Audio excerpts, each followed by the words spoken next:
Ladies and gentlemen, boys and girls, welcome to the wonderful splendor that is League on Lock. Eric and Mark here with you guys as we wait for the World Finals to fully get underway on Sunday. We're a couple days late, but it's time to finally start looking at some of these off-season rumors because in the middle of Worlds, they already begin. It's always the first week of November, things start circulating, and you've got to try and navigate your way through what is an actual rumor or what is something that people want to happen.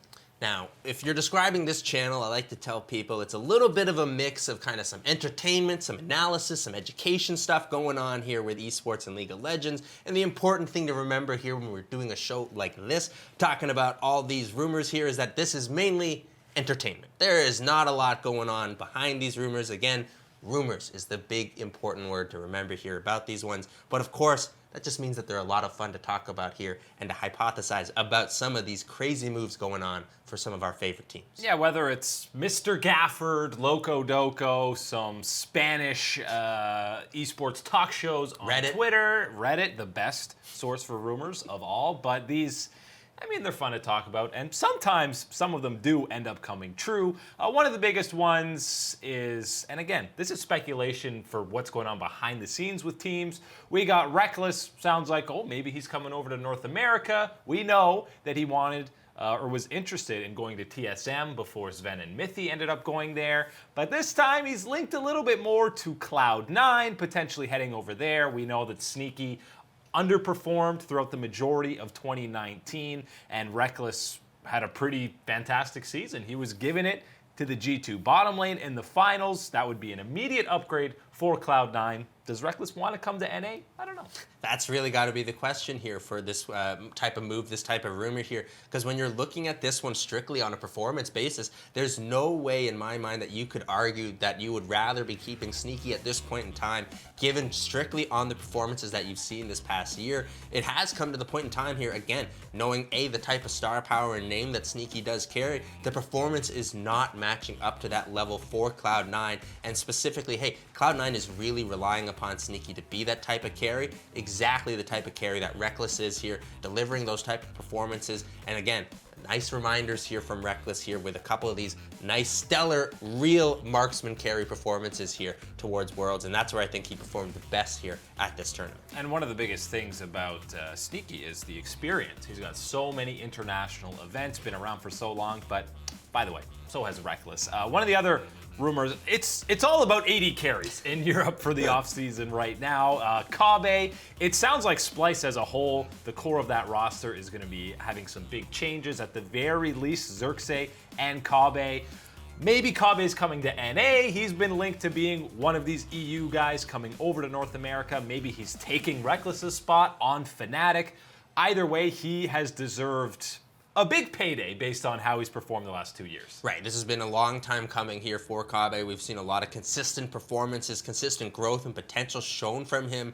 And especially again this year was another nice reminder that he is one of these players here that can be a big star centerpiece for your roster, be someone that you can play around in these type of games, funnel that strategy towards here. And Kabe has proven his worth, and again, been tied towards North America before here, and will be interesting to see if he does make that type of leap. Would be sad to see him leave Splice, though, as he has spent quite a long time there building himself up with that brand. It's just hard for me to see Rekkles or Kabe coming over to North America.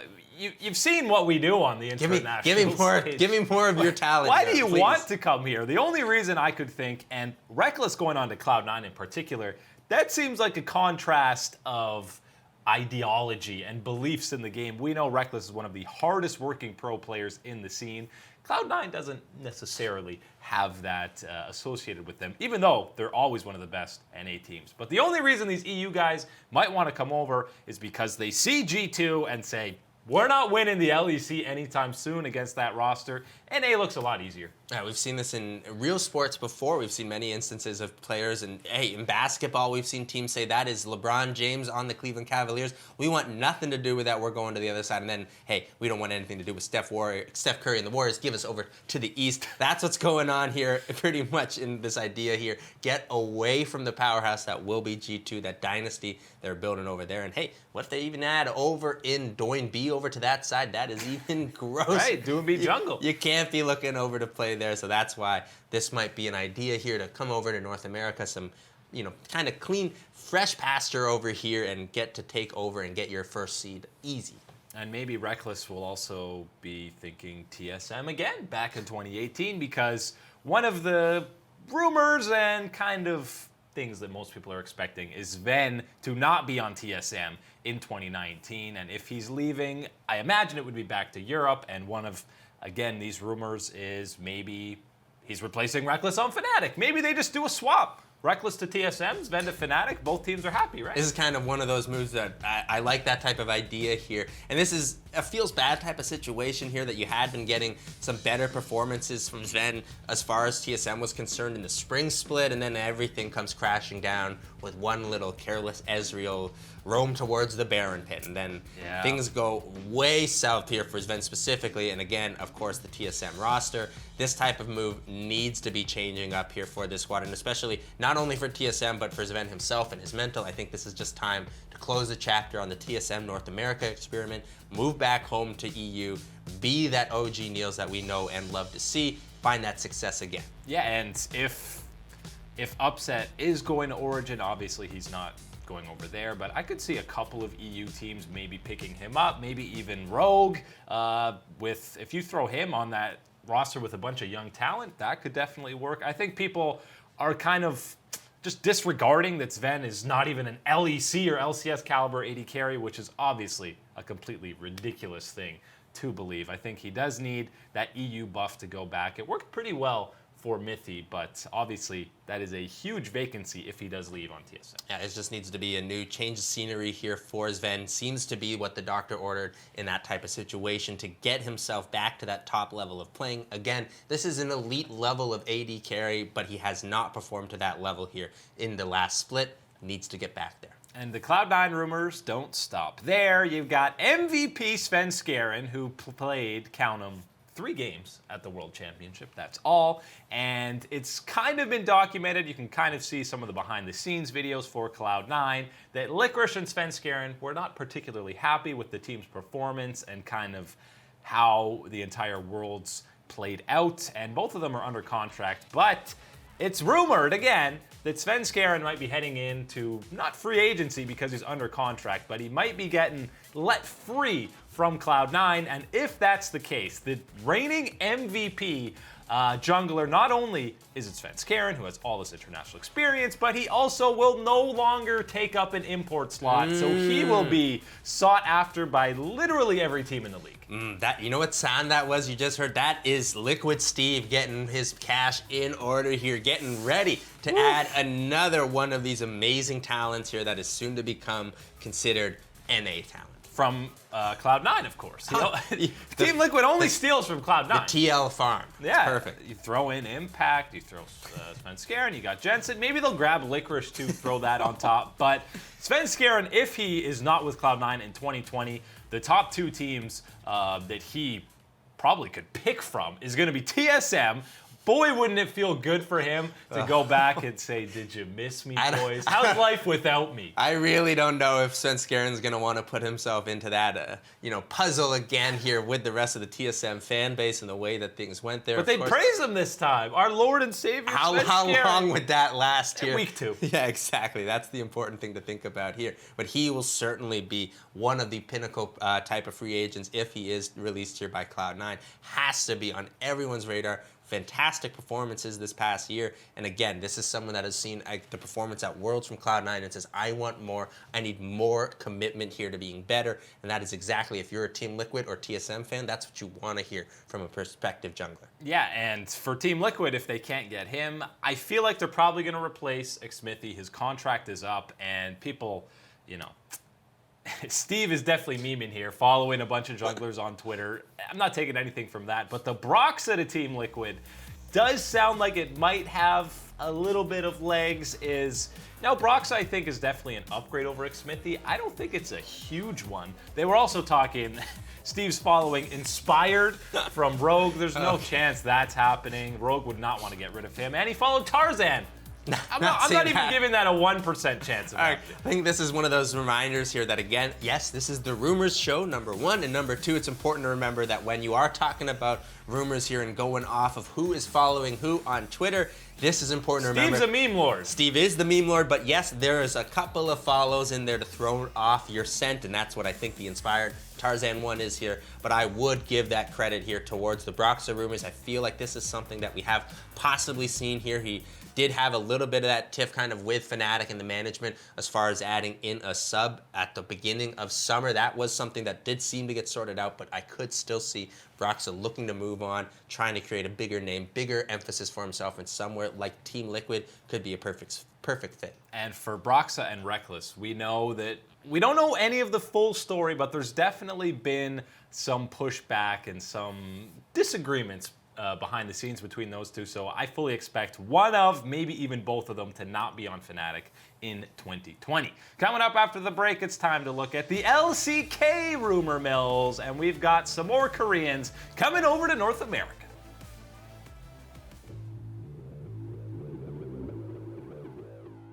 Hello friends, we are back on League Unlock. Eric and Mark here with you guys, continuing to look at the fun and wild times that off-season rumors are. We're over to the LCK now, and every year, it's always the same. Which Korean players are coming over to North America?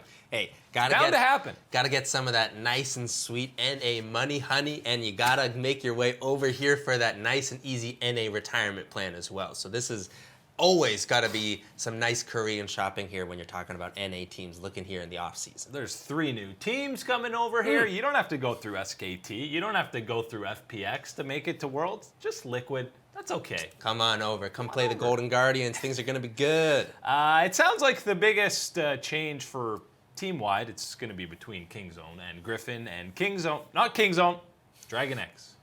Dragon X. It sounds like, apart from dropping the Kingzone, they're going to be looking very different. We know the management debacle that they had. CV Max is already going over as head coach, and it sounds like he went over there because he was pretty confident that at the very least Deft would be staying on the roster, so he has, maybe the second best AD carry of all time on his roster. That's a pretty good starting point. Unless he's got that trick card up his sleeve where he's going to pull out and it's Viper as his ADC, I would not be taking that job if Deft is not going to be there with that lineup here. That seems to be something I think you can count on with Dragon X and CV Max signing there. You got to be thinking that Deft will be staying put here with this lineup. And again, yes, this is something that we weren't maybe expecting completely throughout towards the end of the summer split with the way things went towards with the rumors of how things were with Kingzone's ownership and things like that.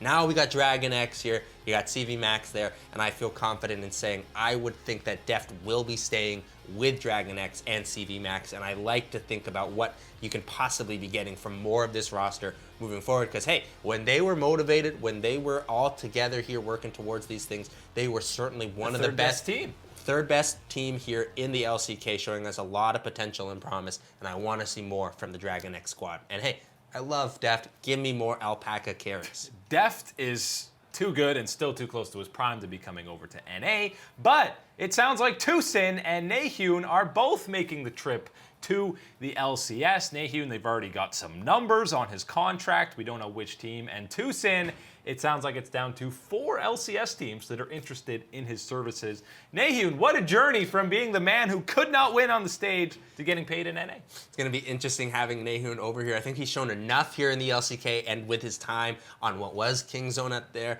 I think we have seen enough from him to think about being excited about his potential here in North America. And then when you're talking about Tucson, Tucson is someone that I have been a fan of for quite a while now, and I've talked about his role alongside Deft, and I think that he did do his part there and was able to make some of these engages necessary for the Kingzone squad. I don't think he quite reached up to the levels that I would have wanted him alongside a player like Deft here, but coming over to North America, you can expect that Tucson will be one of the better playmaking supports in the region. Yeah, and that's usually the case as North America gets a little bit more LCK flavor to it, as per always.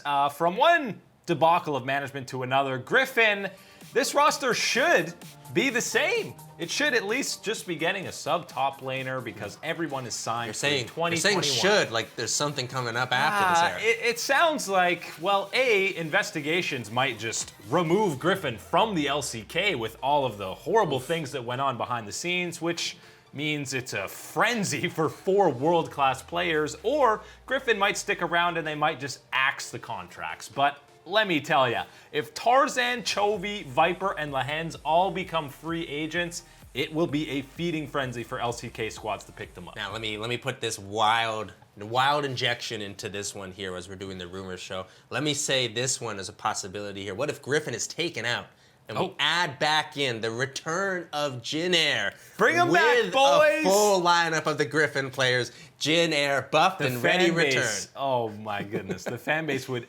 absolutely skyrocket. We'd have to have Jin Air versus G2 now. We'd have to have that matchup. It would actually be a good matchup. I don't care what roster they're playing under. I want to see those 4 players play together because they already have that synergy. They showed they can be world class. They just need a top laner to keep up with them. So they're going to have a job playing wherever it ends up being. Hopefully it is together.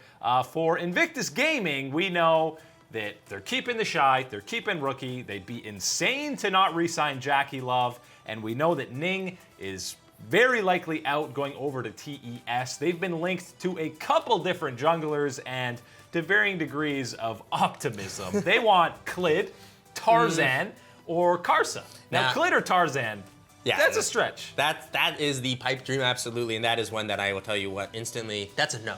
That's a no. That's not happening. You're not getting either one of those 2 players here. That is going to be a topic for a different day to discuss about that one here. But the Karsa rumors, that is one I think if you're an IG fan, that's where you got to be setting your sights. That is the one that you want to be adding towards your squad. And that is one I think you have to be excited about. Karsa is certainly an internationally proven jungler at the very top level here. And again, moving over from RNG over to IG, the powerhouses of the LPL, would be nice to see Karsa staying in the business. Yeah, and he's actually a free agent, so he's actually very readily available, and he'd be happy to go to IG, you've got to believe. Someone we haven't talked about in a long time because his team has been eliminated for, 3 months, 4 months now, is BDD on KT Rolster. That was, again, it's a while since we talked about them. We were excited about this roster in the preseason, but obviously never even made an LCK playoff. BDD at times was the only bright spot. It sounds like there are 4 teams interested in him, 2 in Korea, 2 in China. You got Genji, Dragon X, his old team, and then RNG and EDG over in the LPL because EDG is not fully confident they'll be able to retain Scout.